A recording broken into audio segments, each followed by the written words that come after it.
Good morning বন্ধুরা, তোমরা সবাই কেমন আছো? আশা করছি ভালো আছো। তো রোজকের মতো মাম্মা মাঝে ঘুম থেকে উঠে পড়েছে সবার আগে। এবার ও যাচ্ছে পাখি বের করার জন্য। তো দেখছি ও আমার আগে গিয়ে দাঁড়িয়ে আছে, পাখি বের করতে বলছে।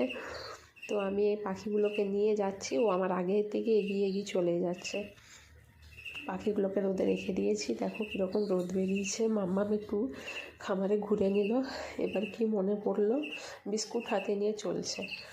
আমি এখানে একটু চা বসিয়েছি। ও বাবা, ও দেখি তো বাসন গুছাচ্ছে।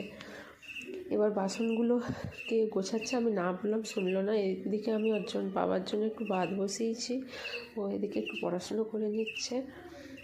ওর বাবা মুড়ি নিয়ে যাবে বলে একটু পকোড়ি ভাজছে। এবার স্নান করাবো, কিছুতেই স্নান করবে না।